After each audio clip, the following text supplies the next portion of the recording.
ಪರಿಪೂರ್ಣಗುಣಾರ್ಣವಾಯ ವಿಶ್ವೋದಯಸ್ಥಿತಿಲಯೋನ್ನಿಯತಿಪ್ರದಾಯ ಜ್ಞಾನಪ್ರದಾಯ ವಿಬುಧಾಸುರಸೌಖ್ಯದುಃಖಸತ್ಕಾರಣಾಯ ವಿತತಾಯ ನಮೋ ನಮಸ್ತೆ.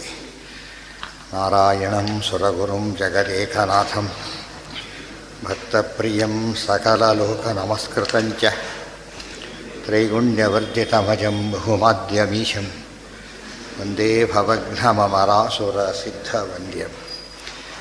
ನಾರಾಯಣಂ ನಮಸ್ಕೃತ್ಯ ನರಂ ಚೈವ ನರೋತ್ತಮಂ ದೇವೀಂ ಸರಸ್ವತೀಂ ವ್ಯಾಸಂ ತತೋ ಜಯಮುದೀರಯೇ. ನಾರಾಯಣಂ ಗುಣೈಃ ಸರ್ವೈರುತೀರ್ಣಂ ದೋಷವರ್ಜಿತಂ ಜ್ಞೇಯಂ ಗಮ್ಯಂ ಗುರುಂಶ್ಚಾಪಿ ನತ್ವಾ ಸೂತ್ರಾರ್ಥ ಉಚ್ಯತೆ. ಓಂ ನರಸಿಂಹೋ ಅಖಿಲಾಜ್ಞಾನಮತಧ್ವಾಂತದಿವಾಕರಃ ಜಯತ್ಯಮಿತಸಜ್ಞಾನಸುಖಶಕ್ತಿಪಯೋನಿಧಿಃ ವಿಮತಂ ಅನಾರಂಭಣೀಯಂ ಅನ್ಯಥಾ ಪ್ರತಿಪಾದಕತ್ವಾತ್ ಯದಿತ್ತಂ ತತ್ತಥಾ ಯಥಾ ಸಂಪ್ರತಿಪನ್ನಂ ನಹಿ ಬ್ರಹ್ಮಾತ್ಮೈಕ್ಯಸ್ಯ ಯಾಥಾರ್ಥ್ಯಂ ತತ್ಪಕ್ಷೇ ಅದ್ವೈತಹಾನೇಃ ಸ್ವರೂಪಾತಿರೇಕೆ ಅನತಿರೇಕೆ ಸ್ವಪ್ರಕಾಶತ್ವಾದಾತ್ಮನಃ ಸಿದ್ಧಸಾಧನತಾ ನಿರ್ವಿಶೇಷತ್ವಾತ್ ಆತ್ಮನೋ ನ ಅನಧಿಗತೋ ವಿಶೇಷಃ ಸಿದ್ಧತ್ವಾತ್ ಸ್ವರೂಪಸ್ಯ ವಿಶೇಷಾಭಾವಾಚ್ಚ ನ ಅಜ್ಞಾನಂ ಕಸ್ಯಚಿದಾವರಕಂ ಅನಧಿಗತ ಅರ್ಥಗಂತೃ ಪ್ರಮಾಣಮಿತಿ ಚ ತನ್ಮತಂ ಅಜ್ಞಾನಾಸಂಭವಾದೇವ ತನ್ಮತಂ ಅಖಿಲಂ ಅಪಾಕೃತಂ ಮಿಥ್ಯಾತ್ವೇ ಚ ಐಕ್ಯಸ್ಯ ಅತತ್ವಾವೇತಕತ್ವಂ ಆಗಮಸ್ಯ ಸ್ಯಾತ್ ಸತ್ಯತಾ ಚ ಭೇದಸ್ಯ. ಮಿಥ್ಯಾತ್ವೇ ಚ ಐಕ್ಯಸ್ಯ ಅತತ್ವಾವೇತಕತ್ವಂ ಆಗಮಸ್ಯ ಸ್ಯಾತ್ ಸತ್ಯತಾ ಚ ಭೇದಸ್ಯ. ಮಿಥ್ಯಾತ್ವೇ ಐಕ್ಯಸ್ಯ, ಐಕ್ಯ ಮಿಥ್ಯಾ ಅಂತ ಹೇಳಿದ ಮೇಲೆ ಅಂಥ ಐಕ್ಯವನ್ನು ಹೇಳಿದಾಗ ಮಿಥ್ಯಾ ವಿಷಯ ಹೇಳಿದಂಥ ಆಗಮಕ್ಕೂ ಕೂಡ ಅಪ್ರಾಮಾಣ್ಯ ಬರುತ್ತೆ ಹೊರತು ಅತತ್ವಾವೇದಕತ್ವ. ಸತ್ಯತಾ ಚ ಭೇದಸ್ಯ, ಆಗದು ಮಿಥ್ಯಾ ಐಕ್ಯ ಮಿಥ್ಯಾ ಅಂದಮೇಲೆ ಭೇದ ಸತ್ಯ ಅಂತ ಆಯ್ತಲ್ಲ, ಸತ್ಯಚಾಚ ಭೇದಸ್ಯ. ಐಕ್ಯ ಸತ್ಯ ಅಂತ ಹೇಳಿದರೆ ಅದ್ವೈತ ಹಾನೇಹೇ ಇಷ್ಟ ಆಯಿತು. ಏವಮೇವ ಪ್ರಯೋಜನಪವಿನಿರಸ್ತಂ, ಪ್ರಯೋಜನವೂ ಇಲ್ಲ. ಸ್ವರೂಪತ್ವಾನ್ ಮೋಕ್ಷಸ್ಯ ಪೂರ್ವಮೇವ ಸಿದ್ಧತ್ವಾತ್, ಸ್ವರೂಪವೇ ಆದ್ದರಿಂದ ಮೋಕ್ಷ ಮೊದಲೇ ಸಿದ್ಧವಾಗಿರೋದ್ರಿಂದ ಏನು ಹೊಸದಾಗಿ ಏನು ಬಂದಂತೆ ಆಗಲೇ ಇಲ್ಲ. ಅಜ್ಞಾನ ಸಂಭವೇನ ಚತುರ್ಥ ಪ್ರಕಾರಾಭಾವಾತ್ ಪಂಚಮ ಪ್ರಕಾರತಾಪಿ ನಿರಸ್ತ. ಐದನೇ ಪ್ರಕಾರ ಅಂತ ಹೇಳಿ ಅದು ಸರಿಯಲ್ಲ. ಮೂರನೇ ಪ್ರಕಾರ ಮುಗೀತು, ನಾಲ್ಕನೇದೇ ಇಲ್ಲ, ಐದನೇಲಿ ಎಲ್ಲಿಂದ ಬರಬೇಕೀಗ? ವಿಷಯ ಪ್ರಯೋಜನಾಭಾವಾದೇವ ಅಧಿಕಾರಿ ಚ, ವಿಷಯ ಪ್ರಯೋಜನಾಭಾವಾದೇವ ಅಧಿಕಾರಿ ಚ ತದಭಾವಾದೇವ ಸಂಬಂಧೋಪಿ. ಹೀಗೆ ವಿಷಯ, ಅಧಿಕಾರಿ, ವಿಷಯ, ಪ್ರಯೋಜನ ಮತ್ತು ಸಂಬಂಧ, ಈ ನಾಲ್ಕು ಇಲ್ಲದೆ ಹೋದ, ಒಂದಿಲ್ಲದೆ ಹೋದರೂ ಅದಕ್ಕೇನಿಲ್ಲ, ಉಪಾದೇಯತ್ವ ಇಲ್ಲ. ಇನ್ನು ನಾಲ್ಕು ಇಲ್ಲದೆ ಹೋದಾಗ ಸುತರಾಮ್ ಇಲ್ಲ ಅಂತ ಅರ್ಥ. ಇಷ್ಟು ಹೇಳಿ ಇದಕ್ಕೆ ಆಗಮ ಸಮ್ಮತಿ ಇದೆ ಅಂಥೇಳಿ ಎಲ್ಲರೂ ಒಪ್ಪಿರತಕ್ಕಂತಹ ಮತ್ತು ಭಾರಿ ಶ್ರೇಷ್ಠ ಅಂತ ಒಪ್ಪಿರತಕ್ಕಂತಹ ಭಗವದ್ಗೀತೆಯ 15ನೇ ಅಧ್ಯಾಯದ ಕೊನೆಯ 5 ಶ್ಲೋಕಗಳನ್ನು ಉಲ್ಲೇಖ ಮಾಡ್ತಾರೆ. ದ್ವಾಮಿಮೌ ಪುರುಷೌ ಲೋಕೆ ಕ್ಷರಶ್ಚ ಅಕ್ಷರ ಏವ ಚ ಕ್ಷರಃ ಸರ್ವಾಣಿ ಭೂತಾನಿ ಕೂಟಸ್ಥಃ ಅಕ್ಷರ ಉಚ್ಯತೆ. ಉತ್ತಮಃ ಪುರುಷಸ್ತು ಅನ್ಯಃ ಪರಮಾತ್ಮ ಇತಿ ಉದಾಹೃತಃ ಯೋ ಲೋಕತ್ರಯಂ ಆವಿಶ್ಯ ಬಿಭರ್ತಿ ಅವ್ಯಯಃ ಈಶ್ವರಃ ಯಸ್ಮಾತ್ ಕ್ಷರಮತೀತೋಹಂ ಅಕ್ಷರಾದಪಿ ಚ ಉತ್ತಮಃ ಅತಃ ಅಸ್ಮಿ ಲೋಕೆ ವೇದೇ ಚ ಪ್ರಥಿತಃ ಪುರುಷೋತ್ತಮಃ. ಯೋ ಮಾಮೇವಂ ಅಸಮ್ಮೂಢೋ ಜಾನಾತಿ ಪುರುಷೋತ್ತಮಂ ಸ ಸರ್ವವಿತ್ ಭಜತಿ ಮಾಂ ಸರ್ವಭಾವೇನ ಭಾರತ ಇತಿ ಗುಹ್ಯತಮಂ ಶಾಸ್ತ್ರಂ ಇದಂ ಮುಕ್ತಂ ಮಯಾ ಅನಘ ಏತದ್ ಬುದ್ಧ್ವಾ ಬುದ್ಧಿಮಾನ್ ಸ್ಯಾತ್ ಕೃತಕೃತ್ಯಃ ಚ ಭಾರತ. ಹೀಗೆ ಸ್ಪಷ್ಟವಾಗಿ ಇದರಲ್ಲಿ ವಿಷ್ಣು ಸರ್ವೋತ್ತಮತ್ವ, ಕ್ಷರರ ಪುರುಷರಲ್ಲಿ ಬ್ರಹ್ಮದೇವರ ಶ್ರೇಷ್ಠಾದ್ದರಿಂದ ವಾಯುಜೀವೋತ್ತಮತ್ವ, ದೇವತಾ ತಾರತಮ್ಯ, ಜಗತ್ಸತ್ಯತ್ವ, ಪಂಚಭೇದಗಳ ಸತ್ಯತ್ವ ಎಲ್ಲ ಒಂದು ಹೋಗಿರೋದ್ರಿಂದ ಎಲ್ಲರೂ ಒಪ್ಪಿರ್ತಕ್ಕಂಥ ಈ ಪ್ರಮಾಣಕ್ಕೆ ವಿರುದ್ಧಾರ್ಥ ಹೇಳೋದಕ್ಕೆ ಸಾಧ್ಯನೇ ಇಲ್ಲ. ಇಷ್ಟು ಇನ್ನೂ ಇದೆ.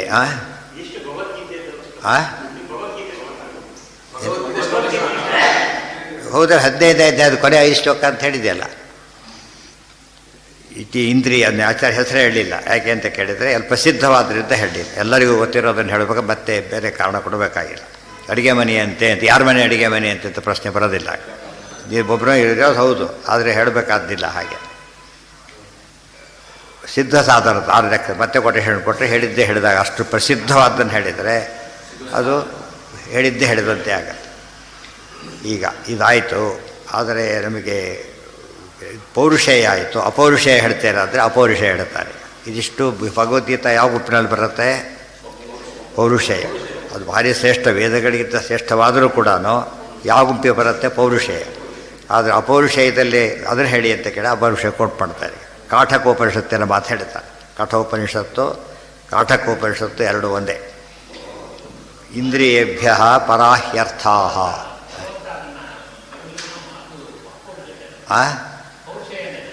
ಹೌದು, ದೇವರು ಯಾರೇ ಬರೆದರೂ ಪೌರುಷೇಯ. ಬರೆದ ಮೇಲೆ ಪೌರುಷೇಯ. ಯಾರು ಬರೆದೇ ಹೋದಾಗ ಅಪೌರುಷೇಯ. ಸಿಂಪಲ್ ಅದು. ಆದರೆ ಪೌರುಷೇಯ ಅಪೌರುಷೇಯ ವ್ಯತ್ಯಾಸ ಅಷ್ಟೇ ಆಯಿತು. ಯಾವ ಶ್ರೇಷ್ಠ ಅನ್ನೋ ಪ್ರಶ್ನೆ ಬಂದರೆ ಇದು ಅಪೌರುಷೇಯತ್ವ ಲೆಕ್ಕ ಇಲ್ಲ. ಯಾವುದು ಲೆಕ್ಕ? ಪೌರುಷೇಯ. ಯಾರು ಪುರುಷ? ಪರಮಪುರುಷ ಬರೆದಿದ್ದು. ವೇದ ಪ್ರತಿಪಾದ್ಯ ಬರೆದಿದ್ದು ವೇದಕ್ಕಿಂತ ಕಡಿಮೆ ಯಾಕಾಗಬೇಕು? ಜಾಸ್ತಿನೇ ಆಗಬೇಕು. ಇಂದ್ರಿಯೇಭ್ಯ ಪರಾಹ್ಯರ್ಥಾ ಅರ್ಥೇಭ್ಯಶ್ಚ ಪರಂ ಮನಃ ಮನಸಸ್ತು ಪರಾ ಬುದ್ಧಿ ಬುದ್ಧೇರಾತ್ಮ ಮಹಾನ್ ಪರಃ ಮಹತಃ ಪರಂ ಅವ್ಯಕ್ತಂ ಅವ್ಯಕ್ತಾತ್ ಪುರುಷಃ ಪರಃ ಪುರುಷಾತ್ ನ ಪರಂ ಕಿಂಚಿತ್ ಸಾ ಕಾಷ್ಠಾ ಸಾ ಪರಾಗತಿ. ಎಷ್ಟು ಭೇದ ಹೇಳ್ತಾರೆ ನೋಡಬೇಕೀಗ. ಬೇಕಾದ್ದೇನು ಭೇದ ಸಾಧನೆ ಆಗಬೇಕೀಗ. ಭೇದಕ್ಕೆ ಎಷ್ಟು ಬೇಕು? ಇಂದ್ರಿಯೇಭ್ಯ ಪರಾಹಿ ಅರ್ಥಾ. ಸೊ ಇಂದ್ರಿಯಗಳು ಬೇರೆ ಇದೆ, ಅರ್ಥಗಳು ಬೇರೆ ಇವೆ. ಅರ್ಥ ಅಂದ್ರೇನು? ವಿಷಯಗಳು ಬೇರೆ. ನಿರ್ದೋಷಾರ್ಥೇಂದ್ರಿಯ ಸನ್ನಿಕರ್ಷ ಪ್ರತ್ಯಕ್ಷಂ. ಆಮೇಲೆ ಮನಸ್ಸಿದೆ, ಮನಸ್ಸಸ್ತು ಪರಾ ಬುದ್ಧಿ, ಬುದ್ಧಿ ಇದೆ, ಅದು ಬೇರೆ. ಬುದ್ಧೇರಾತ್ಮ ಮಹಾನ್ ಪರಃ, ಬುದ್ಧಿಗಿಂತ ಮಹಾನ್, ಮಹತ್ತತ್ವ ದೊಡ್ಡದು. ಪುರುಷ ಮಹತ್ತತ್ವಕ್ಕಿಂತ ಅವ್ಯಕ್ತ ತತ್ವ ದೊಡ್ಡದು, ಅದಕ್ಕಿಂತ ಪುರುಷ ತತ್ವ ದೊಡ್ಡದು. ಆ ಪುರುಷಕ್ಕಿಂತ ಮತ್ತೆ ಏನೂ ಇಲ್ಲ. ಎಷ್ಟು ತತ್ವ ಇದೆ. ನಿಮ್ಮ ಪ್ರಕಾರ ಒಂದೇ ತತ್ವ ಅಂದರೆ ಇಷ್ಟು ತತ್ವ ವಿರುದ್ಧ ಬಂತಲ್ಲ ಈಗ, ಗೊತ್ತಾಯ್ತಾ? ಇಂದ್ರಿಯೇಭ್ಯ ಪರಾಹಿ ಅರ್ಥಾ. ಇಂದ್ರಿಯಗಳಿಗಿಂತ ವಿಷಯಗಳು ಶ್ರೇಷ್ಠ. ಭಾಳ ಇಂಪಾರ್ಟೆಂಟ್. ಇಂದ್ರಿಯಗಳಿಗಿಂತ ವಿಷಯಗಳು ಶ್ರೇಷ್ಠ.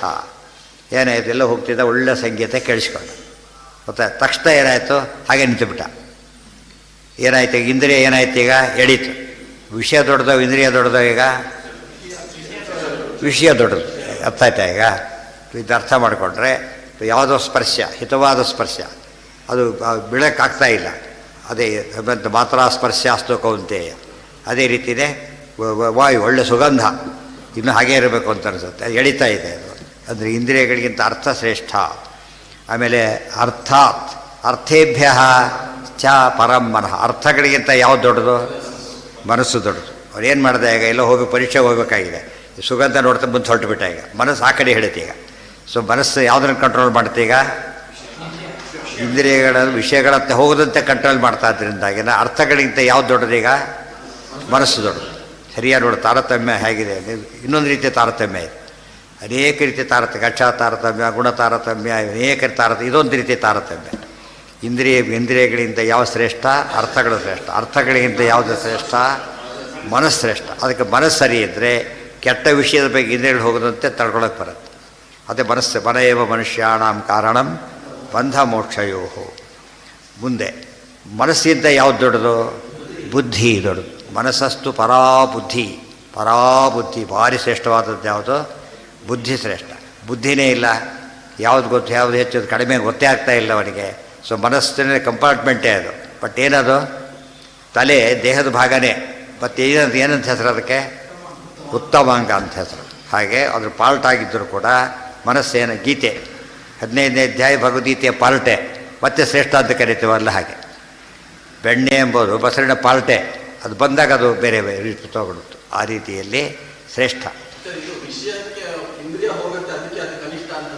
ಹಾಂ ಅದಕ್ಕೆ ಹೇಳಿದ್ದು ಮನಸ್ಸು ದೊಡ್ಡದಾನೆ. ಈಗ ಇಂದ್ರಿಯ ಹೋಗೋದು ಬೇರೆ.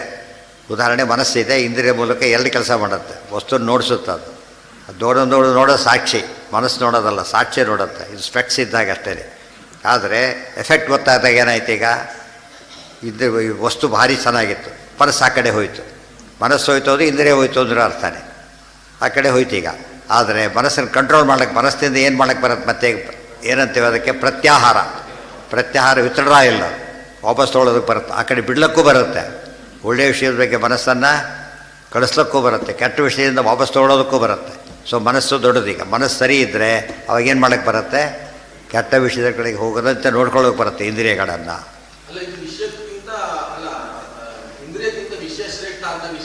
ಹೌದು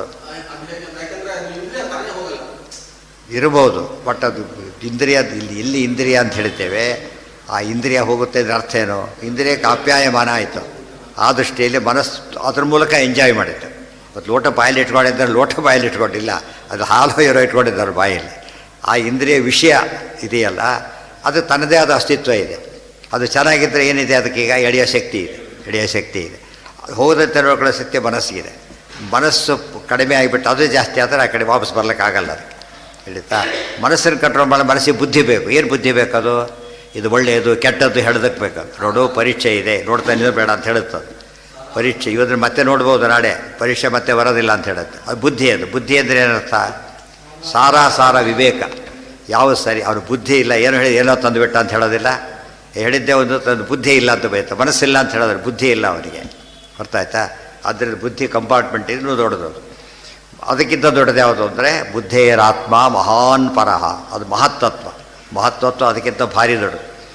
ಆಮೇಲೆ ಮಹತಃ ಪರಂ, ಅದಕ್ಕಿಂತ ದೊಡ್ಡದು ಯಾವುದು, ಅವ್ಯಕ್ತ ತತ್ವ. ಅದಕ್ಕಿಂತ ದೊಡ್ಡದು ಯಾವುದು ಅಂದರೆ ಪುರುಷತತ್ವ. ಪುರುಷತತ್ವ ಮೇಲೆ ಕೇಳಬೇಡ, ಸ್ಟಾಪ್. ಬುದ್ಧಿ ನಿಂತೋಯ್ತು.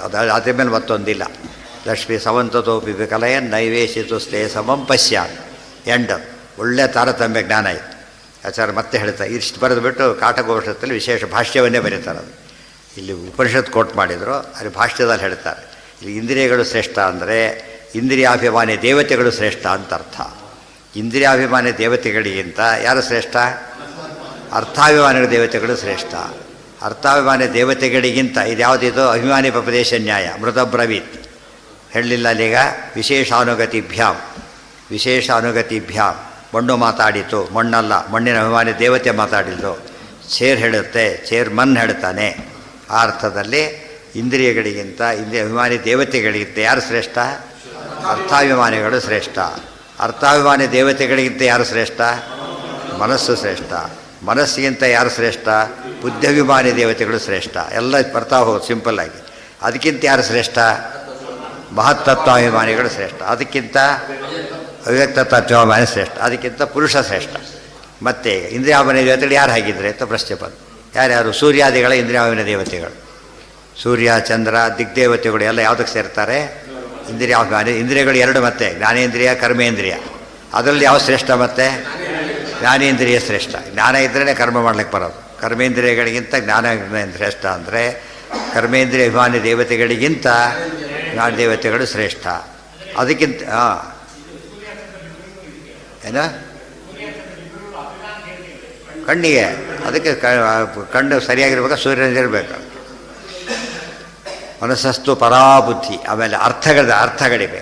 ಅರ್ಥಗಳಲ್ಲೂ ಕೂಡ ಉತ್ತರೋತ್ತರ ಪ್ರಾಬಲ್ಯ. ಮತ್ತು ಅಲ್ಲಿ ಪಂಚಭೂತಗಳ ತಾರತಮ್ಯ ಇದೆ, ಅದರಲ್ಲೂ ತಾರತಮ್ಯ ಇದೆ. ಮತ್ತು ಆಯಿತಾ. ಆಮೇಲೆ ಮನೋಭಿಮಾನಿ ಯಾರು, ರುದ್ರದೇವರು. ಇದಕ್ಕೆ ಯಾರು, ಸೌಪರ್ಣಿ ವಾರುಣಿ ಪರ್ವತಿಪತಿ ತನಯ ಪಾರ್ವತಿ. 3 ಜನ ಯಾವುದಕ್ಕೆ ಅಭಿಮಾನ ದೇವತೆಗಳು, ಅರ್ಥಕ್ಕೆ ಅಭಿಮಾನಿ ದೇವತೆಗಳು. ಇಂದ್ರಿಯಕ್ಕೆ ಇವರೆಲ್ಲ ಇಂದ್ರಾದಿಗಳು, ಇವರು ಅರ್ಥಾಭಿಮಾನಿ. ಇಂದ್ರಿಯಗಿಂತ ಇಂದ್ರಾದಿಗಳಿಗೆ ಯಾರು ಶ್ರೇಷ್ಠ, ಈಗ ಅವು ಶ್ರೇಷ್ಠ. ಅವರಿಗಿಂತ ಮನೋಮಯ ಗರುಡ ಶ್ರೇಷ್ಠ, ರುದ್ರ ಶ್ರೇಷ್ಠ. ಕರೆಕ್ಟ್ ತಾರತಮ್ಯ ಬರ್ತಾ ಸಬ್ಸ್ಟಿಟ್ಯೂಟ್ ಮಾಡ್ತಾ ಹೋಗ್ಬಿಟ್ರೆ ಈಗ. ಅದಕ್ಕಿಂತ ಯಾರು ಶ್ರೇಷ್ಠ, ಬುದ್ಧಿಭಿಮಾನಿ ಸರಸ್ವತಿ ಭಾರತೀಯರು ಶ್ರೇಷ್ಠ.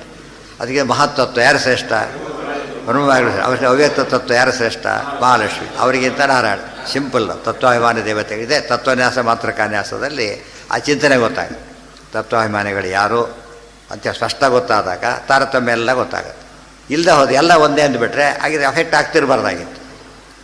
ಎಫೆಕ್ಟ್ ಆಗ್ತಾ ಇರೋದೇ ಅಂದರೆ ಏನರ್ಥ, ಎಳೆಯೋ ಶಕ್ತಿ ಜಾಸ್ತಿ ಇದೆ ಅಂತ. ಈ ತತ್ವ ಇದೆ, ತತ್ವಾಭಿಮಾನಿ ದೇವತೆಗಳಿದ್ದಾರೆ. ಒಂದು ಎಷ್ಟೋ ಸರ್ತಿ ಹೇಗಾಗುತ್ತೆ, ಒಂದು ಡಿಗ್ರಿ ಕಾಲೇಜು ಸಣ್ಣ ಬಿಲ್ಡಿಂಗಲ್ಲಿರುತ್ತೆ, ಪಿ ಯು ಸಿ ಕಾಲೇಜ್ ದೊಡ್ಡ ಬಿಲ್ಡಿಂಗ್, ಸ್ಕೂಲ್ ಇನ್ನೂ ದೊಡ್ಡ ಬಿಲ್ಡಿಂಗಲ್ಲಿರುತ್ತೆ. ಈ ಬಿಲ್ಡಿಂಗ್ ಲೆಕ್ಕ ಇಲ್ಲ, ಯಾವ್ದು ದೊಡ್ಡದೊಡ್ಡ ಯಾವ್ದು ಹೇಳ್ತಾರೆ ಈಗ, ಏನು ಹೇಳಬೇಕು. ಅರ್ಥ ಆಯ್ತಾ? ಡಿ ಸಿ ಆಫೀಸು ಚಿಕ್ಕದು, ತಹಸೀಲ್ದಾರ್ ಆಫೀಸು ಭಾರಿ ದೊಡ್ಡದು. ಆದರೆ ಯಾವ್ದು ದೊಡ್ಡದು, ಆಫೀಸ್ ದೊಡ್ಡದಿರ್ಬೋದು, ಅದು ಅಭಿಮಾನಿ ದೇವತೆ ಯಾರು ಈಗ, ಇವನು ದೊಡ್ಡ. ಆ ದೃಷ್ಟಿಯಲ್ಲಿ ಎಷ್ಟೋ ಸರ್ತಿ ದೊಡ್ಡದು ಬೆಂಗಳೂರು ಊರಿನೊಳಗೆ ಚಿಕ್ಕ ಚಿಕ್ಕದಲ್ಲಿ ದೊಡ್ಡ ಕಾಲೇಜ್ ನಡೆಸ್ತಾ ಇರ್ತಾರೆ, ತಿಳಿತಾ. ಎಷ್ಟೋ ಊರಲ್ಲಿ ಆಗಿರೋದಿಲ್ಲ, ಕೆಲವರೆಲ್ಲ ಆಗಿರುತ್ತೆ. ಆದರೆ ಏನು ಮಾಡೋಂಗಿಲ್ಲ, ಅದನ್ನು ಕೋರ್ಸ್ ಮೇಲೆ ತಾರತಮ್ಯ ಗೊತ್ತಾಗೋದ್ರಿಂದ ಅದರಲ್ಲೂ ಯಾವ್ದು ಚೆನ್ನಾಗಿರುತ್ತೋ ಅದು ಮತ್ತೆ ತಾರತಮ್ಯ ಅದರಲ್ಲೂ ಕೂಡ. ಹೀಗಿದೆ.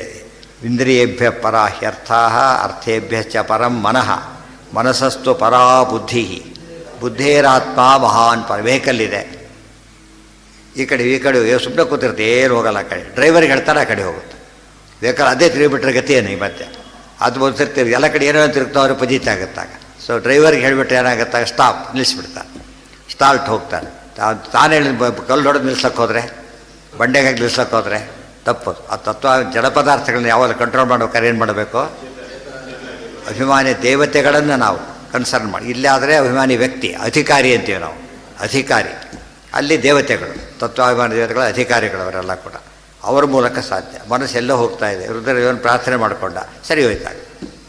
ಅರ್ಥ ಆಯ್ತಾ? ಈಗ ತಾನೇ ಪ್ರಯತ್ನ ಪಟ್ಟರೆ ಸಾಧ್ಯ ಇಲ್ಲ. ಇದೆಲ್ಲ ತನಗಿಂತ ಮೇಲಿರೋವು, ನೆನ್ಪಿಟ್ಕೋಬೇಕು. ಜೀವನಿಗೆ ಇವೆಲ್ಲ ಇಂದ್ರಿಯಗಳೆಲ್ಲ ಪ್ರಶ್ನೆ ಬರೋದೀಗ, ಅದ್ರ ಮಧ್ಯೆ ಜೀವ ಇದ್ದಾನೀಗ. ಅರ್ಥ ಆಯ್ತಾ ಈಗ? ಸೊ ಇವರಿಗೆ ಶಕ್ತಿ ಇದ್ದಿದ್ದರೆ ಕಣ್ಣು ಕಿವಿ ಬೇಕಾಗ್ತಿದ್ದಿಲ್ಲ, ಇವನಿಗೆ ಬೇಕಾಗಿಲ್ಲ. ಅಂದಮೇಲೆ ಏನರ್ಥ, ಇವನಿಗೆ ಇವರೆಲ್ಲಕ್ಕಿಂತ ಕಡಿಮೆ ಇದ್ದಾನೀಗ. ಇವರೆಲ್ಲ ದೇವತೆಗಳು, ಇವರು ಜೀವ ಇವನು ಎಲ್ಲಕ್ಕಿಂತ ಕಡಿಮೆ ಇದ್ದಾನೆ. ಅರ್ಥ ಆಯ್ತಾ? ಆದ್ದರಿಂದ ಏನೇ ಕೆಲಸ ಆಗ್ಬೇಕಾದ್ರೆ ಏನು ಮಾಡಬೇಕು, ಅವರನ್ನೀಗ ಅವರು ಸ್ತೋತ್ರ ಮಾಡಿ ನಡೆಸಬೇಕೆ ಹೊರತು ಬರೀ ನಮ್ಮ ಶಕ್ತಿಯಿಂದ ಆಗ ಸಾಧ್ಯತೆ ಇಲ್ಲೇ ಇಲ್ಲ. ಮನಸ್ಸಸ್ತು ಪರಾ ಬುದ್ಧಿ, ಬುದ್ಧೇರಾತ್ಮ ಮಹಾನ್ ಪರಹ. ಬುದ್ಧಿ ಸರಸ್ವತಿ ಭಾರತೀ ದೇವಿಯರು ಎಷ್ಟು ದೊಡ್ಡದು ಮನೋಭಿಮಾನಿ ದೇವತೆಗಳಿಂದ ಸ್ಪಷ್ಟ ಗೊತ್ತಿದೆ. ಮಹತ್ತತ್ವ ಹಿಮಾತ್ಮ ಭಾರಿ ಶ್ರೇಷ್ಠ. ಇದು ಕೆಲಸ ಜಸ್ಟ್ ಶ್ರೇಷ್ಠ ಆಗೋದಿಲ್ಲ, ಅವರು ತುಂಬ ಶ್ರೇಷ್ಠರಾಗಿ ಬಿಡ್ತಾರೆ. ಅರ್ಥ ಆಯ್ತಾ? ಏನ ಅವ್ಯಕ್ತ ಯಾರು? ಅವ್ಯಕ್ತ ತತ್ವ ಅವರೇ ಮಹಾಲಕ್ಷ್ಮೀ ದೇವಿ, ಆಮೇಲೆ ಪುರುಷ ನಾರಾಯಣ. ಈ ತಾರತಮ್ಯ ಇದೆ, ಇದರಲ್ಲೆಲ್ಲ ಭೇದ ಇದೆ, ನೆನಪಿರಬೇಕು. ತಾರತಮ್ಯ ಇದೆ ಅಂದರೆ ಏನರ್ಥ? ಮೊದಲಲ್ಲಿ ಭೇದ ಇದ್ದರೆ ತಾರತಮ್ಯ ಬರೋದು. ಇಲ್ಲಿ ಭೇದ ತಾರತಮ್ಯ, ಇಲ್ಲೂ ಭೇದ ತಾರತಮ್ಯ. ಇಷ್ಟು ಹೇಳಿದ ಮೇಲೆ ಯಾವ ದೃಷ್ಟಿಯಿಂದ ಕೂಡ ಮತ್ತೆ ಎಷ್ಟು ಪ್ರಮಾಣ ಇದೆ ಈಗ ಅನುಭವ ಆಯಿತು. ನಿಮ್ಮದಲ್ಲಿ ಒಂದೂ ಪ್ರಮಾಣ ಇಲ್ಲ, ಪ್ರಮಾಣಕ್ಕೆ ವಿರೋಧ ಬೇರೆ ಇದೆ. ಪ್ರತಿಯೊಂದು ಪ್ರಮಾಣಕ್ಕೂ ಪ್ರಮಾಣ ಇಲ್ಲದೆ ಹೋದರೂ ಒಂದು ವಿಷಯ ಒಪ್ಲಕ್ಕಾಗೋದಿಲ್ಲ. ವಿರುದ್ಧ ಪ್ರಮಾಣ ಇದ್ರಂತೂ ಒಪ್ಲಕ್ಕೆ ಸಾಧ್ಯನೇ ಇಲ್ಲ. ಆದ್ದರಿಂದ ನಮ್ಮ ಎಲ್ಲ ಪ್ರಮಾಣ ನಮ್ಮ ಕಡೆಗಿದೆ. ಒಂದು ಕಡೆ ಯುಕ್ತಿ, ಆಮೇಲೆ ಪೌರುಷೇಯ ಆಗಮ, ಅಪೌರುಷೇಯ ಆಗಮ. ಅದಕ್ಕಿಂತ ದೊಡ್ಡದು ಯಾವುದು? ಬ್ರಹ್ಮಸೂತ್ರರು ಅದನ್ನು ಕೋಟ್ ಮಾಡ್ತಾರೆ. ಅದಾದರೆ ಬ್ರಹ್ಮಸೂತ್ರನೇ ಕೋಟ್ ಮಾಡ್ತಾರೆ. ತಾರತಮ್ಯ ಅಲ್ಲೂ ಕೂಡ ಮೊದಲು ಸ್ಮೃತಿ ಪೌರುಷೇಯ, ಶ್ರುತಿ ಅಪೌರುಷೇಯ, ಬ್ರಹ್ಮಸೂತ್ರ ಅದಕ್ಕಿಂತ ದೊಡ್ಡದು, ಅದನ್ನು ಕೋಟ್ ಮಾಡ್ತಾರೆ. ಮಹತ ಏನ ಇಲ್ಲಿದೆ ಆತ್ಮ. ಆತ್ಮ ಅಂದರೆ ಚೇತನ ಅಂತ ಅರ್ಥ. ಆತ್ಮ ಅಂದರೆ ಚೇತನ, ಅದು ಅಭಿಮಾನಿ ದೇವತೆ. ಅಲ್ಲೇ ಹೇಳಿದರು ಅಭಿಮಾನಿ ದೇವತೆ ಹೇಳಿ. ಮಹತಃ ಮಹಾನ್ ಆತ್ಮ ಅಂತ ಕರೆದಾಗ ಬಂದಕ್ಕೆಲ್ಲ ಬರೀ ಇಂದ್ರಿಯಗಳಂತ ಅಷ್ಟೇ ಹೇಳಿಬಿಟ್ಟಿಲ್ಲ, ಆತ್ಮ ಅಂತ ಕರೆದು ಅಭಿಮಾನಿ ಅಂತ ಅರ್ಥ. ಎಲ್ಲದಕ್ಕೂ ಸೇರಿಸ್ಕೋಬೇಕು. ಮತ್ತು ಇಂದ್ರಿಯಗಳೇ ಆತ್ಮಗಳಿಗಿಂತ, ಅರ್ಥ ಆತ್ಮಗಳಿಗಿಂತ ಸೇರಿಸ್ಕೊಂಡಾಗ ಅಭಿಮಾನಿ ದೇವತೆಗಳೆಲ್ಲ ಗೊತ್ತಾಗ್ತಾರೆ. ಡಿ ಸಿ ಹೈಟು 5 ಅಡಿ, ತಹಸೀಲ್ದಾರ್ 8 ಅಡಿ ಇರ್ತಾರೆ. ಯಾರು ದೊಡ್ಡವರು? ಯಾರು ದೊಡ್ಡವರು? ಅಲ್ಲಿ ಫಿಸಿಕಲಿ ಇವರು ದೊಡ್ಡವರೇ, ಆದರೆ ಪವರ್ ಬರಲಿ ಇವರು ದೊಡ್ಡವರು. ಈ ತಾರತಮ್ಯ ಆಗಿದೆ. ಏನೋ ಬೇರೆ ಅರ್ಥ ಮಾಡಿ ನೀವೇ ಮಾಡಿ ತೋರಿಸಿ ಏನು ಮಾಡ್ತೀರಿ ಅಂತ ಕೇಳಿ. ಈ ಅರ್ಥನೇ ಮಾಡ ಬೇರೆ ಅಭಿಮಾನಿ ದೇವತೆಗಳವರು ಬ್ರಹ್ಮಸೂತ್ರಕ್ಕಲ್ಲೇ ಕೈ ಮುಗಿದು ಬಿಡ್ತಾರೆ. ಗೊತ್ತಾಯ್ತು? ಅಪ್ಲೈ ಮಾಡಬೇಕೆಲ್ಲ ಕಡೆ. ಮಣ್ಣಿನ ದೃಷ್ಟಾಂತ ಕೊಟ್ಟು ಹೇಳಿದಾರಲ್ಲ, ಸೂತ್ರ ಅಂಬದು ವಿಶ್ವತೋಮುಖ, ಎಲ್ಲ ಕಡೆ ಅಪ್ಲೈ ಮಾಡಬೇಕಾದ್ರೆ. ಅಪ್ಲೈ ಮಾಡೋದು ಎಲ್ಲ ಕಡೆ ಎಲ್ಲೆಲ್ಲಿ ಬರುತ್ತೋ. ಈಗ ಗಂಟೆ ಪೂಜೆ ಮಾಡಿ, ಗಂಟಾಭಿಮಾನಿ ದೇವತೆಗಳು ಪೂಜೆ ಮಾಡಿ, ಕಲಶ ಪೂಜೆ ಮಾಡಿ, ದೇವತೆಗಳು ಪೂಜೆ ಮಾಡಿ, ಕಲಶ ಬರೀ ನೀರು ನ ಪ್ರತ್ಯೇಕ ನಹಿಸ ಜಡಕ್ಕೆ ಪೂಜೆ ಮಾಡಿ ಏನು ಪ್ರಯೋಜನ? ಅದಕ್ಕೇನು ಅರ್ಥ ಆಗುತ್ತಾ? ಇಲ್ಲೇ ಇಲ್ಲ. ಅಭಿಮಾನಿ ದೇವತೆಗಳಿಗೆ ಆಗಬೇಕು. ಕಾರ್ ಬರ್ತಾ ಇದೆ, ಬ್ರೇಕ್ ಇಲ್ಲ, ಎಲ್ಲ ಓಡೋಗ್ಬಿಡ್ತಾರೆ. ಅವು ಯಾರೋ ಸರಿಯಾಗಿ ಬರ್ತಾ ಇದೆ, ಈ ಕೈ ಹಿಡಿತಾರೆ, ಬೇಕಾದ್ರೆ ನಿಲ್ಲಿಸ್ಬಿಡ್ತಾರೆ.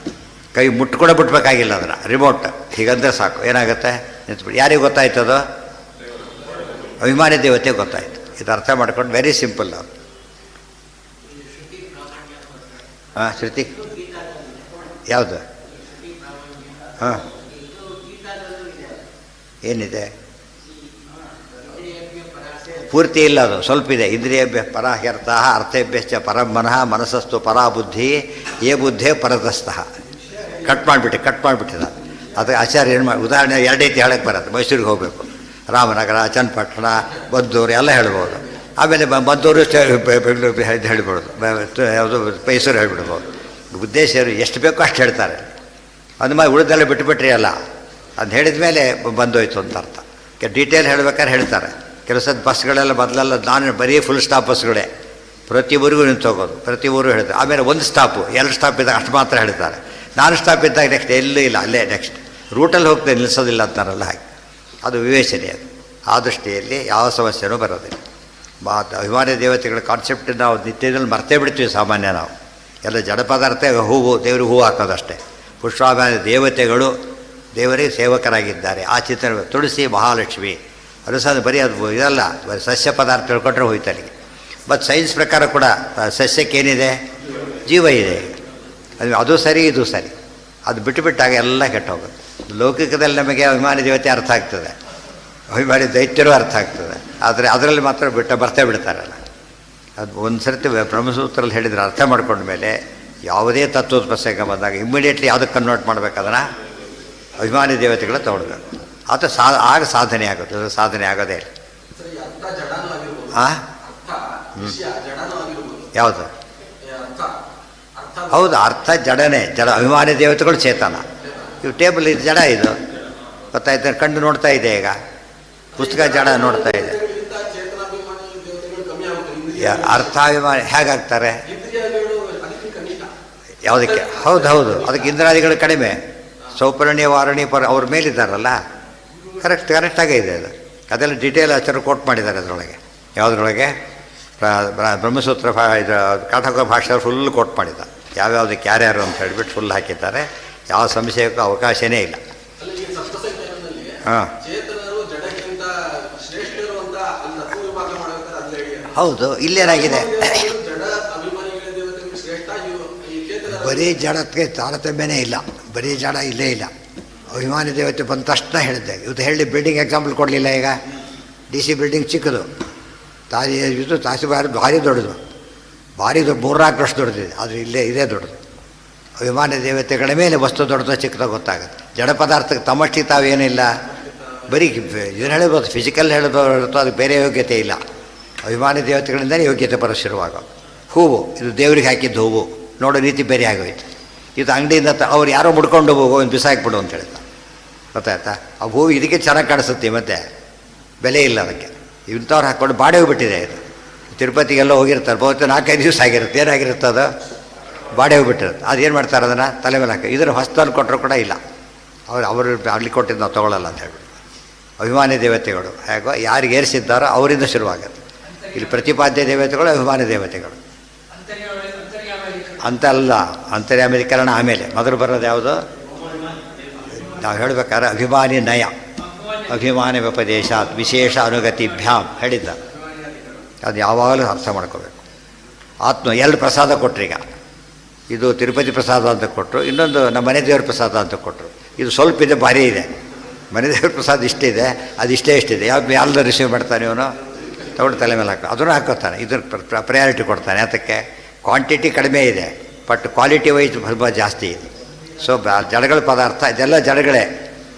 ಜಡಗಳು ಏನಾಯ್ತು? ತಾರತಮ್ಯ ಬರಲಿಲ್ಲ. ಅಭಿಮಾನಿ ದೇವತೆಯಿಂದಾಗಿ ತಾರತಮ್ಯ ಬಂತು. ದೃಶ್ಯತ್ವಾಭಾವಾದ ಸಿದ್ಧೋ. ಬಡದಿರಾಜನ ಗುಡಿ ಹೇಗಿದೆ? ಎಷ್ಟು ಬೆಂಗಳೂರು ಸಣ್ಣ ಹಳ್ಳಿ ಊರ್ದು ಅದಕ್ಕೆ ದೊಡ್ಡ ದೇವಸ್ಥಾನಗಳಿವೆ. ಅದು ಗೋಪುರನೇ ಕಾಣಿಸೋದಿಲ್ಲ, ಆ ರೀತಿ ಇದೆ. ಬಟ್ ಅದು ದೊಡ್ಡ ಕ್ಷೇತ್ರ ಅದು, ಗೊತ್ತಾಯ್ತಾ? ಅಷ್ಟು ಚಿಕ್ಕ ಗುಡಿ ಬಹುಶಃ ಸಣ್ಣದು, ಯಾರು ಬೆಂಗಳೂರಿನ ಊರಿಗೆ ಹೋಗೋದಿಲ್ಲ ಅಷ್ಟು, ಆ ರೀತಿ ಇರುತ್ತೆ. ಅದ್ರ ಯೋಗ್ಯತೆಯಲ್ಲಿ ಎಷ್ಟು ದೊಡ್ಡದಿದೆ ಅದು? ನಂಬರ್ 1 ಅಂದ್ರೆ ಅದೇ ನಾರಾಯಣ ದೇವರು. ಆದರೆ ಇದೆಲ್ಲ ಕೌಂಟ್ ಆಗೋದೇ ಇಲ್ಲ. ಉತ್ತರ ಭಾರತಕ್ಕೆ ಹೋದರೆ ನಿಮಗೆ ದೇವಸ್ಥಾನಗಳು ಇತ್ತೀಚೆಗೆಲ್ಲ ಮಾಡ್ತಿದ್ದಾರಷ್ಟೇ. ಇನ್ನು ಒಂದು ದೇವಸ್ಥಾನ ಎಲ್ಲ ಬರೀ ಜಾಗಗಳಷ್ಟೇ. ಇವತ್ತು ರಿಪೇರಿ ಕೂಡ ಇಲ್ಲ. ಹಳೇದು ಹಾಗೆ ಕಾಣಿಸ್ತಾ ಇತ್ತು. ದೊಡ್ಡ ಕ್ಷೇತ್ರಗಳವೆಲ್ಲ ಕೂಡ. ಇಲ್ಲಿ ಎಷ್ಟು ದೊಡ್ಡದು ಮಾಡಿದರೂ ಕೂಡ ಅದಕ್ಕೆ ಆ ಮಹತ್ವ ಬರೋದಿಲ್ಲ. ಆ ಕ್ಷೇತ್ರದ ಮಹತ್ವನೇ ಹಾಗೆ. ಈ ಡೆಲ್ಟಾ ಲ್ಯಾಂಡ್ಸ್ ಅಂತ ಕರೀತಾರೆ. ಡೆಲ್ಟಾ ಲ್ಯಾಂಡ್ಸ್ 1 ಎಕರೆ ಇದ್ದರೂ ಸಾಕು. ಇಲ್ಲಿ 10-20 ಎಕರೆ ಇದ್ದರೂ ಬೆಲೆ ಇಲ್ಲ, ಅಷ್ಟು ಎಕರೆ ಬರೋದು. ಮೆಜೆಸ್ಟಿಕ್ಕಲ್ಲಿ ಬರೀ ಸ್ಕ್ವೇರ್ ಇಂಚ್ ಲೆಕ್ಕ ಹಾಕಬೇಕಾಗ್ತದೆ, ಸ್ಕ್ವೇರ್ ಫುಟ್ ಅಲ್ಲ. ಅಲ್ಲಿ 10/10 ಇಲ್ಲಿ 60-40ಗಿಂತ ಜಾಸ್ತಿ ಬೆಲೆ ಸಿಗುತ್ತೆ. ಎಲ್ಲಿದೆ ಅನ್ನೋದ್ರ ಮೇಲೆ ಬೆಲೆ ಬರೋದು. ಏನಾಯ್ತು ಒಟ್ಟಿನ ಮೇಲೆ ಈ ರೀತಿ ಆಗುತ್ತೆ. ಇದೆಲ್ಲ ಯಾತಕ್ಕೆ ಹೇಳ್ತಿದ್ದಾರೆ? ಭೇದ ಇದೆ ಅಂತ ಹೇಳಬೇಕಾಗಿದೆ. ಅಭೇದ ಹೇಳಕ್ಕೆ ಹೊರಟಿದ್ದೀರಿ ನೀವೀಗ. ಒಂದು ಪ್ರಮಾಣ ನೀವು ಕೊಡಲಿಲ್ಲ, ಕೊಟ್ಟ ಪ್ರಮಾಣ ಸರಿ ಇಲ್ಲ, ಮತ್ತು ನಿಮ್ಮ ಮಾತಿ ಪ್ರಮಾಣ ಕೊಡಲಿಕ್ಕೆ ಬರೋದಿಲ್ಲ. ಏನು ಪ್ರಮಾಣ ಕೊಟ್ಟರು ಕೂಡ ಪ್ರಮಾಣ ಸತ್ಯನೋ ಸುಳ್ಳು? ಪ್ರಮಾಣ ಸತ್ಯ ಅಂದರೆ ಅದು ಸತ್ಯ, ಇದು ಎರಡು ಸತ್ಯ ಆಯ್ತಲ್ಲ. ಪ್ರಮಾಣ ಸುಳ್ಳು ಅಂದರೆ ಮತ್ತೆ ಒಂದು ಅಂತ ಹೇಳೋದಕ್ಕೆ ಆಧಾರನೇ ಇಲ್ಲ. ಇಲ್ಲಿಂದ ಶುರುವಾಯಿತು ಸೆಲ್ಫ್ ಕಾಂಟ್ರಾಡಿಕ್ಷನಿಂದ ಪ್ರಾರಂಭ ಮಾಡಿ ಎಷ್ಟು ಬರೆದಿರೋ ಎಷ್ಟು ಚಿಕ್ಕ ಇದರಲ್ಲಿ ಸರಿಯಾಗಿ ಪ್ರಿಂಟ್ ಮಾಡಿ ಸಣ್ಣ ಸ್ಟೈಲ್ ಮಾಡಿಸಿದ್ರೆ ಒಂದೇ ಪುಟ ಗೊತ್ತಾಯ್ತು, ಒಂದೇ ಪೇಜ್. ನಾವು ಲೆಟ್ರ್ 10-20 ಪಡಿ ಬರೀತಾರೆ, ಏನಿಲ್ಲ. ಅಷ್ಟು ದೊಡ್ಡ ಗ್ರಂಥ ಅದಕ್ಕೊಂದು. ಕಂಟೆಂಟ್ ಮೇಲೆ ಡಿಪೆಂಡ್ ಆಗುತ್ತೆ. ಚೆಕ್ ಸೈಜ್ ಒಂದೇ, ₹1 ಬರೆದಿರ್ಬೋದು, 10 ಲಕ್ಷ ಬರೆದಿರ್ಬೋದು. ಸೈಜ್ ಮೇಲೆ ಡಿಪೆಂಡ್ ಆಗಲ್ಲ. ತುಂಬ ಜನ ಸೈಡ್ ಯೋಚನೆ ಮಾಡೋದು, ಸೈಜ್ ದೊಡ್ಡ ಬರೆದ್ಬಿಟ್ರೆ ಭಾರಿ ಕರೆಕ್ಟ್ ಇರುತ್ತೆ ಅಂತೇಳಿ. ಅದು ತಪ್ಪದು. ಅದೇ ಎಲ್ಲದರಲ್ಲೂ ಬ್ಯಾಲೆನ್ಸ್ ಮಾಡ್ತಾರೆ, ಭಾಳ ಮುಖ್ಯ ಅಂದರೆ. ಮಹತಃ ಪುರುಷಾನ್ ನಪರಂ ಕಿಂಚಿತ್ ಸಾ ಕಾಷ್ಠಾ ಸ ಪರಾಗತಿ. ಎಷ್ಟು ಹೊತ್ತು ಹೇಳ್ತಾರೆ. ನಪರಂ ಕಿಂಚಿತ್ ಅಂದರೆ ಸಾಕು, ಸಾ ಕಾಷ್ಠಾ ಅಂತ ಕರೆದ್ರು, ಅಲ್ಟಿಮೇಟ್ ಅಂತ ಕರೆದ್ರು. ಮತ್ತೆ ಸೇರಿಸಿದ್ರು ಪರಾಗತಿ ಅಂತ ಹೇಳಿದ್ರು. 3 ಸ್ಟ್ರೆಸ್ ಮಾಡ್ತಾ ಹೋದಂತೆ ಏನಾಯ್ತು ಅಲ್ಲಿಗೀಗ? ಇಲ್ಲಿ ಆತ್ಮ ಅಲ್ಲಿ ಹೇಳಿದ್ರಿಂದ ಇಲ್ಲಿ ಆತ್ಮ ಅಂಡರ್ಸ್ಟುಡ್. ಮತ್ತೆ ಪುರುಷ ಶಬ್ದಕ್ಕೆ ಆತ್ಮ, ಯಾಕೆ ಜಡ ಪದಾರ್ಥ ಪುರುಷ ಅಂತ ಯಾರು ಕರೆಯೋದಿಲ್ಲ, ಆದ್ದರಿಂದ ಮುಗಿದೋಯ್ತು ಅಲ್ಲಿಗೆ. ಭೂಮ್ನಃ ಕ್ರತುವತ್ ಜಾಯಸ್ತ್ವಂ ತಥಾಚ ದರ್ಶಯತಿ ಬ್ರಹ್ಮಸೂತ್ರ ಇದು. ಭೂಮ್ನಃ ಕ್ರತುವತ್ ಜಾಯಸ್ತ್ವಂ ತಥಾಚ ದರ್ಶಯತಿ ಬ್ರಹ್ಮಸೂತ್ರ. ಈ ಭೂಮಗುಣ ಅನ್ನೋದು ಎಲ್ಲ ಗುಣಕ್ಕಿಂತ ಶ್ರೇಷ್ಠ. ಭೇದ ತಾರತಮ್ಯ ಬಂತು. ಮತ್ತೆ ಕ್ರತುವತ್ ಕರ್ಮ ಬೇರೆ, ಯಜ್ಞ ಬೇರೆ, ಕ್ರತು ಬೇರೆ. ಮತ್ತೆ ಅಲ್ಲೂ ತಾರತಮ್ಯ ಇದೆ. ಬ್ರಹ್ಮಸೂತ್ರದ ಎಲ್ಲ ಬೇರೆ ಅರ್ಥ ಬೇರೆಕ್ಕೆ ಬರೋದಿಲ್ಲ. ಭೂಮಿಗೆ ಪಡಿಸ್ತಾ ಇದೆ ಪೂರ್ಣ ಅಂತ ಅರ್ಥ. ಭೂಮ ಅಂದರೆ ಪೂರ್ಣ ಗುಣ ಭಾರಿ ದೊಡ್ಡದು ಅಂತ ಹೇಳಿದರೆ ಬೇರೆ ಗುಣಗಳಿವೆ ಅಂತಾಯಿತು. ಇದು ಶ್ರೇಷ್ಠ ಅಂತಾಯಿತು. ಭೇದ ಬಂತು, ತಾರತಮ್ಯನೂ ಬಂತು. ಎಲ್ಲ ಕಡೆ ತಾರತಮ್ಯ ಹೇಳಿದ ಮೇಲೆ ಎಸೆನ್ಷಿಯಲಿ ಏನಿರಬೇಕು? ಅಲ್ಲಿ ಮೊದಲು ಭೇದ ಇರಬೇಕು. ಭೇದ ಇದ್ದ ಮೇಲೆ ಸಾಮ್ಯ ತಾರತಮ್ಯ ಎರಡೂ ಇರಬಹುದು. ಅಭೇದ ಮಾತ್ರ ಇರಲಿಕ್ಕೆ ಸಾಧ್ಯ ಇಲ್ಲ. ಗೊತ್ತಾಯ್ತಾ? ಇವೆಲ್ಲ ಸ್ಟೆಪ್ಪಲ್ಲಿ ಯೋಚನೆ ಮಾಡಿ. ಇವೆಲ್ಲ ಕಾನ್ಸೆಪ್ಟ್ಗಳು. ಕಾನ್ಸೆಪ್ಟ್ ಸರಿಯಾಗಿ ಅರ್ಥ ಆಯಿತು ಅಂದರೆ ಕನ್ಫ್ಯೂಷನ್ ಬರೋದೇ ಇಲ್ಲ. ಯಾವುದಕ್ಕೆ? ಅರೆ ಎಷ್ಟೊತ್ತು ಹೇಳಬೇಕು? ಇಲ್ಲಿ ಹೇಳಬೇಕು, ಕೊನೆಗೆ ಒಂದು ಮಾತು ವ್ಯಾವಹಾರಿಕ ಅಷ್ಟೇ. ಅರ್ಥ ಆಯ್ತಾ? ಎಲ್ಲ ಬಡಿಸ್ಬಿಡೋದು, ಕೊನೆಯ ನೋಟ್ ಫಾರ್ ಯುವರ್ ಇನ್ಫಾರ್ಮೇಷನ್ ತಿನ್ಲಕ್ಕಲ್ಲ, ಎಲ್ಲ ಪ್ಲಾಸ್ಟಿಕ್ದು ಅಂತ ಹೇಳಿಬಿಟ್ರೆ ಏನು ಮಾಡಬೇಕು? ಅವನಾಗ ಜಾಸ್ತಿ ಪಾಲ್ಡೆ ಕೂತ ಗತಿಯರಾಗ್ಬಿಡುತ್ತೆ. ಆ ಸ್ಥಿತಿ ಬರೋದು. ಎಲ್ಲ ವ್ಯಾವಹಾರಿಕ, ಒಂದು ಸ್ಟೋಕಿಗೆ ಎಲ್ಲ ಹೋಗ್ಬಿಡೋದು. ವ್ಯಾವಹಾರಿಕದ್ದು ಎಲ್ಲಿದೆ? ಫಸ್ಟ್ ನೀವು ಹಾಕೋ ನೋಟ್ ಅಷ್ಟೇ ಇದು. ಅಲ್ಲಿಲ್ಲ ನೋಟ್, ಎಲ್ಲೂ ಇಲ್ಲ ಅದು. ಗೊತ್ತಾಯ್ತಾ? ಹಾಂ, ಇರಲಿ ಒಟ್ಟೆ ಅದು ಅಲ್ಲಿಲ್ಲ. ಅಲ್ಲಿದ್ದರೆ ಸರಿ. ಅದು ನಾಳೆ ಕಾಲೇಜ್ ಇಲ್ಲ, ವರ್ಕಿಂಗ್ ಅವ್ರು ಇಲ್ಲ, ಯಾವುದೋ ಕಾರಣಕ್ಕಿಲ್ಲ. ನಮ್ಮ ಕಾಲೇಜ್ ಇಲ್ಲ, ಏನೋ ಫಂಕ್ಷನ್ ಆಗಿದೆ, ರಜೆ ಕೊಟ್ಟಿದ್ದಾರೆ ಅಷ್ಟೇ. ಅದು ಆಧಾರ. ಇದನ್ನು ಅಲೆಗಳಿಗೂ ಬರೋದಿಲ್ಲ, ಬೇರೆ ಅದಕ್ಕೂ ರಜೆ ಆಗಿರ್ಬೋದು ಹೇಳಕ್ಕೆ ಬರೋದಿಲ್ಲ. ಆ ಪ್ರಮಾಣ ನೋಡ್ಕೊಂಡು ಮಾತಾಡಬೇಕು ಯಾವಾಗ. ನೀವು ಎಲ್ಲೆಲ್ಲಿ ಸೇರಿಸಿದೆ ಏನರ್ಥ? ಆ ರೀತಿಯಲ್ಲಿ ಹೇಳಿಲ್ಲ. ಅದು ಹೇಳಬೇಕಾದ್ರೆ ಬುತ್ತಿ ಹೇಳ್ತಾರೆ. ಸತ್ಯ ವಿಶ್ವಂ ಸತ್ಯಂ ಪದ ಉಪಯೋಗಿಸಿದ್ದಾರೆ. ಮುಂದೆ ಬರುತ್ತೆ ಮಿಥ್ಯಾತ್ವನ ಕಾಣಿದ್ರೆ ವಿಶ್ವಂ ಸತ್ಯಂ. ನೀವೇನು ಹೇಳಿದಿರಿ? ವಿಶ್ವದ ಬಗ್ಗೆ ಹೇಳ್ತಾರೆ, ವ್ಯಾವಹಾರಿಕ ಅಂತ ಹೇಳ್ತಾರೆ ಅಂಥೇಳಿ. ಸತ್ಯಂ ಪದ ಇದೆಯಲ್ಲ, ಹಾಗಿದ್ರೆ ಅದಕ್ಕೇನು ಸೇರಿಸ್ಬೇಕಾಗಿದ್ದರೆ ನೀವು ವ್ಯಾವಹಾರಿಕ ಸತ್ಯಂ ಅಂತ ಹೇಳಬೇಕು. ಹಾಗಿದ್ದರೆ ಬ್ರಹ್ಮ ಸತ್ಯಮಿಗೂ ವ್ಯಾವಹಾರಿಕ ಸತ್ಯ ಸೇರಿಸ್ಬಿಡ್ತೇವೆ. ಬ್ರಹ್ಮ ಸತ್ಯಂ ಇದೆಯಲ್ಲ, ವ್ಯಾವಹಾರಿಕ ಸೇರಿಸಿಬಿಟ್ರೆ ಇದಕ್ಕೆ ಯಾಕೆ ಸೇರಿಸಿದ್ರೆ? ಹಾಗಿದ್ರೆ ಅಲ್ಲಿ ಇದ್ದಿದ್ರೆ ಸರಿ, ಇಲ್ಲಲ್ಲ. ಇದು ನೋಡಿದ್ರೆ ಭಾರಿ ಕ್ಲಿಯರಾಗಿ ಗೊತ್ತಾ. ಅದಕ್ಕೆ ಏನು ಪೇಷನ್ಸ್ ಬೇಕಿದಕ್ಕೆ. ಮತ್ತು ಪ್ರೆಜುಡಿಸ್ ಇರಬಾರ್ದು. ಓಪನ್ ಮೈಂಡೆಡ್ ಆಗಿರಬೇಕು. ಅವಾಗ ಕ್ಲಿಯರಾಗಿ ಗೊತ್ತಾಗುತ್ತೆ. ನಾವು ನಮ್ಮದು ಅಂತ ಅದಕ್ಕೆ ವಾದಿರಾಸೋಳು ಬರೀತಾರೆ. ನ ಸ್ನೇಹಾತ್ ನಚ ವಿಸ್ನೇಹಾತ್ ಯುಕ್ತ್ಯಾಕೃಷ್ಟೇನ ಕೇವಲ ಯಥಕೃತಾಸಿ ತತ್ತರ್ಕ ರಸಿಕಾನ ಮುದೇಭವ. ಯುಕ್ತಿ ಮಲ್ಲಿಕಾದಲ್ಲಿ ನಮ್ಮ ಮತ್ತಲ್ಲಿ ಸ್ನೇಹ ಅಂತ ನಾವು ಬರಿತಾ ಇಲ್ಲ, ನಿಮ್ಮತ್ತಲ್ಲಿ ದ್ವೇಷ ಅಂತ ನಾವು ಖಂಡನೆ ಮಾಡ್ತಾ ಇಲ್ಲ. ಸರಿ ತಪ್ಪು ಅಷ್ಟೇ ಪ್ರಶ್ನೆ ಮಾಡ್ತಾರೆ. ನ್ಯಾಯಾಧೀಶನಿಗೆ ಏನು ಬೇಕೀಗ? ವಿಷಯ ಆಬ್ಜೆಕ್ಟಿವ್ ಮಾತಾಡಬೇಕೆ ಹೊರತು ಇದಿರಬಾರ್ದು. ಇದ್ರೆ ಅವ್ನು ಜಡ್ಜ್ ಆಗೋದೇ ಇಲ್ಲ. ಈ ರೀತಿ ನಾವು ಓದಬೇಕು ಯಾವಾಗಲೂ ಕೂಡ. ಆಗ ನಾವು ನಮ್ಮತ ಅಂತ ಓದೋದು ಬೇರೆ, ಸರಿಯಾಗಿದೆ ಅದು ನಮ್ಮತ ಅಂದರೆ ಖುಷಿ ಆಗ್ತದಾಗ. ಸರಿಯಾಗಿದೆ ಯಾರು ಹೇಳ್ತಾರೆ, ಅವ್ರು ಯಾರು ಗೊತ್ತಾ ನೀವು ಅಂತ ಕೇಳಿದರು. ಕೇಳಿಸಿ ಏನು ಮಾಡಿದೆ ಅಂತ ಕೇಳ್ತಾರೆ. ಒಳ್ಳೇದು ಬೇಡ ನಮ್ಮವನು ಹುಡುಕ ಇರ್ಬೋದು ಅಂತ ಹೇಳ್ತಾ ಎಕ್ಸ್ಪೆಕ್ಟ್ ಮಾಡಿಬಿಡ್ತಾರೆ. ಏನೋ ತಪ್ಪು ಹೇಳಿಬಿಟ್ರೆ ಅವ್ರ ಮೇಲೆ ಎಲ್ಲ ಸ್ವಲ್ಪ ಅಷ್ಟೇ ಅಂತ ನಮ್ಮವನ್ನೆಲ್ಲ ಅವಾಯ್ಡ್ ಮಾಡ್ತಾನೆ. ಯಾತಕ್ಕೆ ಅಂದರೆ ತನ್ನ ಮರ್ಯಾದೆ ಹೋಗುತ್ತೆ ಅದರಿಂದ. ಅದು ಮತವನ್ನು ಸರಿಯಾಗಿದ್ದ ನಮ್ಮ ಮತ ಅಂತ ಭಾರಿ ಗರ್ವ ಬರೋದು. ನಮ್ಮ ಬರೀ ಇವತ್ತು ಕೂಗೋದಾಗಿಬಿಟ್ಟಿದೆ ನಮ್ಮಲ್ಲಿ. ಏನಾಗಿ ಬರೀ ಕೂಗೋದೆ ನೋಡ್ರಿ ಏನು ಅನಿಸುತ್ತೆ ಅದರಿಂದ. ನಾವು ಕೂಗ್ತೀವಿ, ಏನು ದೊಡ್ಡ ವಿಚಾರ, ನಾವು ಕೂಗ್ತೀವಿ. ಏನು ದೊಡ್ಡದದು? ಕೂಗೋದಷ್ಟೇ ದೊಡ್ಡದಾಗಿದ್ರೆ ನಿಮಗೆ ಜಾಸ್ತಿ ಜನ ಸೇರಿಸ್ತೇವೆ, ಜಾಸ್ತಿ ಕೂಗ್ತೇವೆ. ಆನ್ಸರ್ ಅಲ್ಲ, ವಿಷಯಾಧಾರಿತ ಇರಬೇಕು. ಒಬ್ಬನೇ ಹೇಳಿರ್ಬೋದು ಸತ್ಯನ, ಒಬ್ಬನೇ ಕೋಟಿ ಜನ ತಪ್ಪು ಹೇಳಿರ್ಬೋದು. ಆ ಆ್ಯಂಗಲ್ ನಮಗೆ ಗೊತ್ತಾದರೆ ಆಗ ತತ್ವಜ್ಞಾನ ಅಂತ ಕರೀತಾರೆ. ಇವತ್ತು ನಮ್ಮಲ್ಲಿ ಆ ಪದ್ಧತಿ ಹೋಗಿಬಿಟ್ಟಿದೆ. ನಮ್ಮಲ್ಲಿ ಇರಬೇಕಾಗಿತ್ತು ಜಾಸ್ತಿ, ಅದು ಅಷ್ಟು ಆಚಾರ ಒತ್ತು ಹೇಳಿದ್ದಾರೆ, ನಮ್ಮಲ್ಲೇ ಉಲ್ಟಾಪಲ್ಟಾಗಿಬಿಟ್ಟಿದೆ. ಏನೋ ಏನು ಎಲ್ಲ ಕಡೆ ರಿಪೀಟೆಡ್ಲಿ ಹೇಳ್ತಾರೆ. ಕೊನೆಯ ಅಲ್ಟಿಮೇಟ್ ನಚ ಅನುಭವ ವಿರೋಧಿ ಆಗಮಸ್ಯ ಪ್ರಾಮಾಣ್ಯ. ಯಾರೇ ಹೇಳಿ, ವೇದ ಬೇಕಾದರೂ ಹೇಳಿ, ಆಯಿತಾ, ಅದು ಅನುಭವಕ್ಕಿರೋದು ಒಪ್ಪಬಾರ್ದು. ಮತ್ತು ವೇದ ಹೇಳಿದರೆ ಅರ್ಥ ಆಗಿಲ್ಲ ಅಷ್ಟೇ, ವೇದ ಸರಿಯಾಗಿ ಹೇಳಿದರೆ ನಿಮಗೆ ಅರ್ಥ ಆಗಿಲ್ಲ ಅಷ್ಟೆ, ಅದು ಉತ್ತರ. ಪ್ರಾಮಾಣ್ಯನೂ ಬಿಡಬಾರ್ದು, ಆ ಅರ್ಥ ಕಂಪ್ಯಾಟಿಬಲ್ಲೇ ಆಗಬೇಕು, ನಾನ್ ಕಂಪ್ಯಾಟಿಬಲ್ ಅರ್ಥ ಹೇಳಬಾರ್ದು ಯಾವಾಗ. ಪುರುಷಾನ್ನಪರಂ ಕಿಂಚಿತ್ ಸಾಕಾಷ್ಠಾ ಸಾ ಪರಾಗತಿ ಭೂಮ್ನಃ ಕ್ರತುಬಜ್ಜಾಯಸ್ತ್ವಂ ತಥಾ ಚ ದರ್ಶಯತಿ ಇತಿ ವಿಷ್ಣೋ ಸರ್ವೋತ್ತಮತ್ವಮೇವ ಪುರುಷೋತ್ತಮತ್ವಮೇವ ಸರ್ವಶಾಸ್ತ್ರಾರ್ಥತ್ವೇನ ಭಗವತ ಶ್ರುತ್ಯಾ ಚ ಅಭಿಹಿತಂ.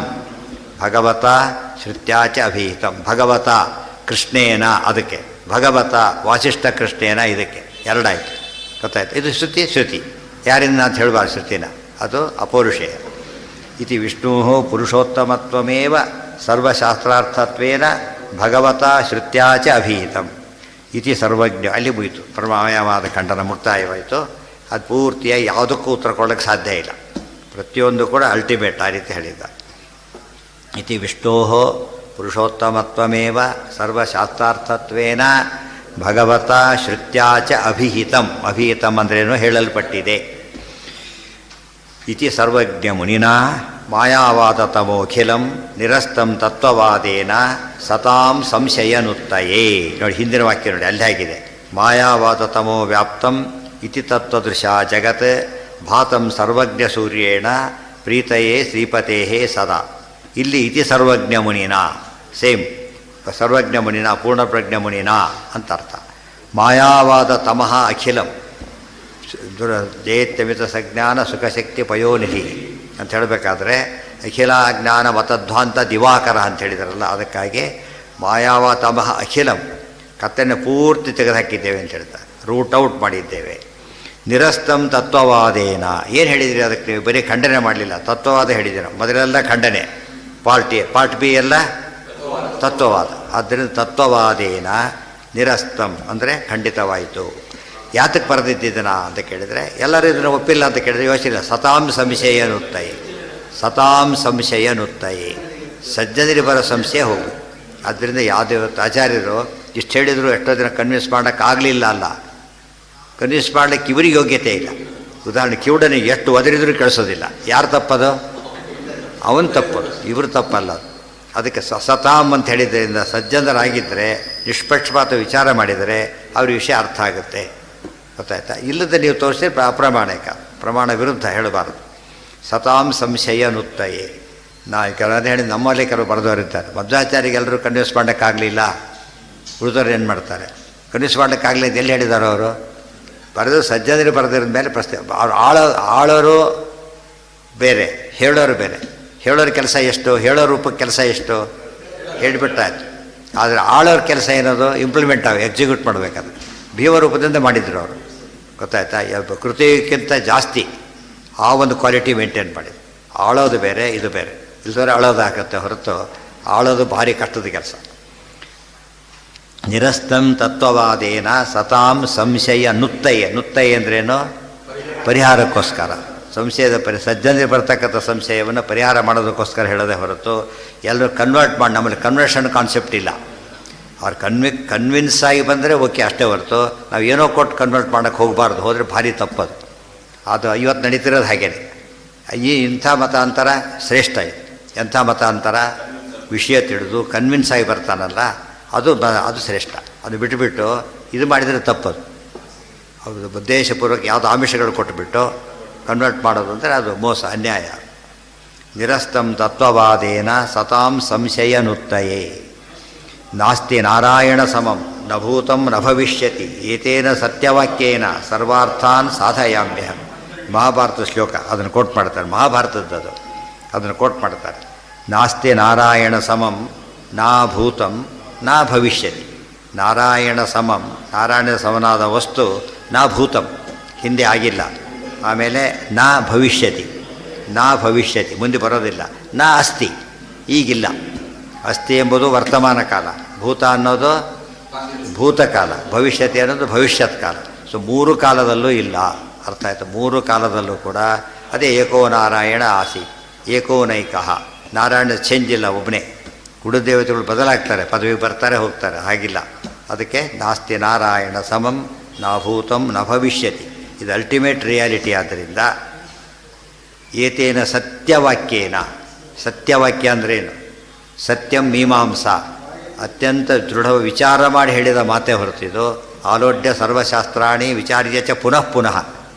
ಇದು ಜಡ್ಜ್ಮೆಂಟ್ ಇವತ್ತು ಕೊಟ್ಟ ಸಾಯಂಕಾಲ ಜಡ್ಜ್ಮೆಂಟ್ ಕೊಟ್ಟೇ ಬಿಟ್ಟವರು, ಯಾವುದು ನೋಡೇ ಇಲ್ಲ, ಯಾರು ಒಪ್ಪಲ್ಲ ಅದನ್ನೇ. ಅದಕ್ಕೆ ಇವತ್ತು ಪೋಸ್ಟ್ಪೋನ್ ಮಾಡಿದಾಗ ಯಾರು ಅಬ್ಜೆಕ್ಟ್ ಮಾಡಲ್ಲ ಜನರಲಿ. ಪರ್ಪಸ್ಫುಲಿ ಮಾಡಿದರೆ ತಪ್ಪದು, ಅದು ಮಾಡ್ತಾರೆ ಅಷ್ಟೋ ಸಲ ತಪ್ಪದು. ಅದು ಅನಿವಾರ್ಯ, ಯಾವುದೋ ಒಂದು ಡಾಕ್ಯುಮೆಂಟ್ ಬೇಕಾಗಿದೆ, ತರಿಸೋದಕ್ಕೆ ಕಾಯಬೇಕು, ತಪ್ಪಲ್ಲ ಅದು. ಗೊತ್ತಾಯ್ತಾ? ನ್ಯಾಯ ಸಿಗಬೇಕಾದ್ರೆ ಕಾಯಬೇಕು ಅಂತ ಅರ್ಥ. ಅವಸರ ಪಟ್ಟಾಗೆಲ್ಲ ಕೊಡ್ಲಿಕ್ಕೆ ಬರೋದಿಲ್ಲ. ಆ ಅರ್ಥ ಸುಮ್ಮನೆ ಡಿಲೇ ಮಾಡೋದು ತಪ್ಪು. ಸಕಾರಣ ಡಿಲೇ ಆದಾಗ ನ್ಯಾಯಕ್ಕೆ ಅದು ನ್ಯಾಯ ಸಂದಾಗೆ ಲೆಕ್ಕ. ಅದಕ್ಕಾಗಿ ಏತೇನ ಸತ್ಯವಾಕ್ಯೇನ, ಸತ್ಯವಾಕ್ಯೇನ ಅದಕ್ಕೆ ಅನೇಕ ಅರ್ಥಗಳು. ಸತ್ಯಂ ಅಂದರೆ ಮೀಮಾಂಸಾ, ಮೀಮಾಂಸಾದಿಂದ ಸಿದ್ಧವಾದ ವಿಚಾರವಾದ್ದರಿಂದ ಇದನ್ನು ಒಪ್ಪಲೇಬೇಕು. ಸತ್ಯ ಅಂಬಕ್ಕೆ ಇನ್ನೊಂದು ಅರ್ಥ, ಸತ್ಯ ಸಮಾತ್ಮ ಸಮಃ. ಸತ್ಯ ಸಮಾತ್ಮ ಸಮಃ. ಸತ್ಯ ಅಂದರೆ ಯಾರು? ನಾರಾಯಣ. ವೇದವ್ಯಾಸರು ಬರೆದಿದ್ದಾರೆ ಸತ್ಯವಾಕ್ಯೇನ. ಮತ್ತೆ ತಾವು ಕೋಟ್ ಮಾಡ್ತಾರೆ, ಸತ್ಯಲೋಕಾಧಿಪತಿಗಳು. ಸತ್ಯಲೋಕಾಧಿಪತಿಯಿಂದ ಕೋಟ್ ಆಗಿರತಕ್ಕಂಥ ವಾಕ್ಯ ಇದು. ಆದ್ದರಿಂದ ಇದಕ್ಕೆಲ್ಲ ಬೆಲೆ ಇದೆ. ಏತೇನ ಸತ್ಯವಾಕ್ಯೇನ ಸರ್ವಾರ್ಥಾನ್ ಸಾಧಯಾಮ್ಯ. ನಿಮಗೆ ಇದೊಂದು ವಾಕ್ಯ, ಇದರಲ್ಲಿ ಏನು ಬಂದಾಗಾಯಿತು ಅಂದರೆ ಎನಿಥಿಂಗ್. ಇದು ಇತ್ತು ಅಂದರೆ ಏನು ಬೇಕಾದ್ರೂ ಸಾಧಿಸ್ಬೋದು, ಏನು ಬೇಕಾದ್ರೂ. ಸರ್ವ ಅರ್ಥಾನ್, ಅರ್ಥ ಅಂದರೆ ಶಾಸ್ತ್ರಾರ್ಥ. ಯಾವ ಶಾಸ್ತ್ರಾರ್ಥ ಬೇಕಾದ್ರೂ ಇದರಂತೆ ಹೇಳೋದಕ್ಕೆ ಬರುತ್ತೆ. ವಿಷ್ಣು ಸರ್ವೋತ್ತಮತ್ವದಲ್ಲೇ ಎಂಡ್ ಮಾಡೋಕ್ಕೆ ಬರುತ್ತೆ. ಇನ್ನೊಂದು ಅರ್ಥ, ಯಾವ ಪುರುಷಾರ್ಥ ಬೇಕಾದ್ರೂ ಸಿಗುತ್ತೆ. ಇದರಿಂದ ಏನೇನು ಸಿಗುತ್ತೆ? ಪುರುಷಾರ್ಥ ಅಥ ಶಬ್ದಾದಿತಿ ಬಾದರಾಯಣ. ಈ ಕೋರ್ಸ್ ಮಾಡಯ್ಯ, ಏನು ಬೇಕಾದ್ರೆ ಕೆಲಸ ಸಿಗುತ್ತೆ ಅಂತಾರಲ್ಲ ಹಾಗೆ. ಎಲ್ಲಿ ಕರೆದು ಕೊಡ್ತಾರೆ ಈ ಕೆಲಸಕ್ಕೆ. ಸೊ ಸತ್ಯವಾಕ್ಯೇನ ಸರ್ವಾರ್ಥಾನ್ ಸಾಧಯಾಮಿ ಅಹಂ. ಇದು ಮಹಾಭಾರತಲ್ಲೇ ಬಂದಿರೋ ಮಾತಾದ್ದರಿಂದ ಯಾವುದೇ ಒಂದು ಪುರುಷಾರ್ಥ ಸಾಧನೆಗೆ ಯಾವುದೇ ಒಂದು ದೇವತೆ ಆರಾಧನೆ ಮಾಡಿದರೂ ಕೂಡ ಒಂದು ಬೇರೆ ದೇವತೆ, ಚಿಕ್ಕ ದೇವತೆನ ಭಾರಿ ದೊಡ್ಡ ಉತ್ಸವ ಮಾಡ್ತಾನೆ ಭಾರಿ ಮಾಡ್ತಾನೆ. ಅವ್ರ ಕೆಪಾಸಿಟಿನೇ ಅಷ್ಟು, ಕೊಡ್ಲಿಕ್ಕೆ ಬರೋದೇ ಇಲ್ಲ ಜಾಸ್ತಿ. ಅರ್ಥ ಆಯ್ತು? ಈಗ ಒಂದು 8 ಮಾರ್ಕ್ಸಿನ ಪ್ರಶ್ನೆಗೆ ನೀವು 100 ಪುಟ ಬರೆದು ಎಷ್ಟು ಕೊಡ್ಬೋದು? ಅವರು ಇರೋದು 8 ಮಾರ್ಕ್ ಅದಕ್ಕೆ ಇರೋದು. ಕೆಲವು ಅಲ್ಲಿ ಯೋಚನೆ ಮಾಡೋದೇ ಇಲ್ಲ, ಬರೆದಿದ್ದು ಮಾರ್ಕ್ಸ್ ನೋಡಿ ಬರೀಬೇಕಷ್ಟೇ. 20 ಮಾರ್ಕ್ಸ್ 2 ಲೈನ್ ಬರೆದುಬಿಟ್ಟ, ಮುಗಿದೋಯ್ತು, ಸಾಲ್ತು, ಇನ್ಅಡೆಕ್ವೇಟು. ಇದು ಸರ್ಪ್ಲಸ್ ಆಯ್ತು. ಹಾಗಿರಬಾರ್ದು. ಅದಕ್ಕೆ ಸಾಧನೆ ಹಾಗಿರ್ಬೇಕು. ಲೋಕದೊಳಗೆ ಜಗತ್ತು ಎಷ್ಟೇ ದೊಡ್ಡದಿದ್ದರೂ ಕೂಡ ದೇವ್ರ ಮುಂದೆ ಅಲ್ಲ ಅದು. ಇದು ಟೂ ಮಚ್ ಇಂಪಾರ್ಟೆನ್ಸ್ ಕೊಡಬಾರ್ದು. ತದನಂ ಬಹುಲೋಕ ವಿಚಿಂತನಯ ಪ್ರವಣಂ ಕುರು ಮಾನಸ ಮೀಶಕ. ತುಂಬ ಯಾವುದೋ ಕೆಲಸ ಯಾವುದೋ ನೋಡೋಕೆ ಹೋಗ್ತಾನೆ, ತುಂಬ ಎಷ್ಟು ನೋಡ್ತೀವಿ ತೊಗೊಂಡೋಗಿ ಸಾಕು ಅಂತ ಹೇಳ್ತಾನೆ. ಅದು ಚಿನ್ನ ನೋಡ್ಬೇಕಾದ್ರೆ ಹೇಳೋದು, ಎಷ್ಟು ಬೇಕಾದ್ರೆ ನೋಡೋದು. ಯಾಕೆಂದ್ರೆ ನೀವು ತೊಗೊಳ್ಳೋದು ತುಂಬ ಕಾಸ್ಟ್ಲಿ, ಅದು ವರ್ತದು. ಎಷ್ಟು ವಿಮರ್ಶೆ ಮಾಡಿದರೂ ಏನಾಗುತ್ತದ ಇದಕ್ಕೆ ವಿಮರ್ಶೆ ಮಾಡ್ತಾ ಕೊಡಬಾರ್ದು. ಹೋದ್ ಏನು ಮಹಾ ಕಳ್ಕೊತೀವಿ, ಹೋಗಿಬಿಡು, ಸರಿಯಾದ ತೊಗೊಂಡು ಇವತ್ತು ಪರ್ಪಸ್ ಸರ್ವಾದ ಸಾಕು ಅಷ್ಟೇ ಹೇಳೋದು. ಇವತ್ತು ಉಲ್ಟಾ ಬಲ್ಟ ಮಾಡಿ ಅದನ್ನು ನೋಡಿದ್ದೆ ಮಣ್ಣಿನ ಪದಾರ್ಥನ, ಇದನ್ನು ತಂದು ಬಿಸಾಕಿಬಿಡೋದು. ಶಾಸ್ತ್ರ ಬಿಸಾಕಿದಲ್ಲ, ಸುವರ್ಣ ಬಿಸಾಕಿದಾಗ ಲೆಕ್ಕ ಮಾಡಬಾರ್ದಾಗೆ. ನಾರಾಯಣ ಸಮಂ ನ ಅಸ್ತಿ ನ ಭೂತಂ ನ ಭವಿಷ್ಯತಿ ಏತೇನ ಸತ್ಯ. ಅದೆಲ್ಲ ಆಚರಣೆ. ಪರಮೋಪಿ ಸಮೋ ನ ಕಶ್ಚಿದಹೂ ನ ಭವಿಷ್ಯತಿ ಚ. ದ್ವಾದಶ ಸ್ತೋತ್ರ ಇದೇ ಸ್ತೋತ್ರ ಎಕ್ಸ್ಪ್ಯಾಂಡ್ ಮಾಡಿದ್ದಾನೆ. ಹಾಗೆ ಈ ಸ್ತೋತ್ರ ಪದ್ಯರೂಪ ವ್ಯಾಖ್ಯಾನ ಅದು. ಪರಮೋಪಿ ರಮೇಶಿತು ರಶ್ಯ ಸಮೋ ನಹಿ ಕಶ್ಚಿದಹೂ ನ ಭವಿಷ್ಯತಿ ಚ. ಪೂರ್ತಿ ಅದಕ್ಕೆ ಅರ್ಥ. ಏತೇನ ಸತ್ಯವಾಕ್ಯೇನ ಸರ್ವಾರ್ಥಾನ್ ಸಾಧಯಾಮ್ಯಹಂ. ಮೀಮಾಂಸಾ ವಾಕ್ಯೇನ ಇದು ಇಂಡೈರೆಕ್ಟ್ಲಿ ಏನು ಹೇಳಿದಾಗಿತ್ತು, ಮೀಮಾಂಸಾ ಹೈಯೆಸ್ಟ್ ಅಂಥೇಳಿ ತಾರತಮ್ಯನೂ ಹೇಳಿದಂತೆ ಆಯಿತು. ಇತಿ ಶ್ರೀಮದ್ ಆನಂದತೀರ್ಥ ಭಗವತ್ಪಾದಾಚಾರ್ಯ ವಿರಚಿತಂ ಮಾಯಾವಾದ ಖಂಡನಂ ಸಮಾಪ್ತಂ. ಶ್ರೀಕೃಷ್ಣಾರ್ಪಣಮಸ್ತು. ನೆಕ್ಸ್ಟ್ ನಾಳೆಯಿಂದ ಪ್ರಪಂಚ ಮಿಥ್ಯಾತ್ಮಾನುಮಾನ ಖಂಡನ.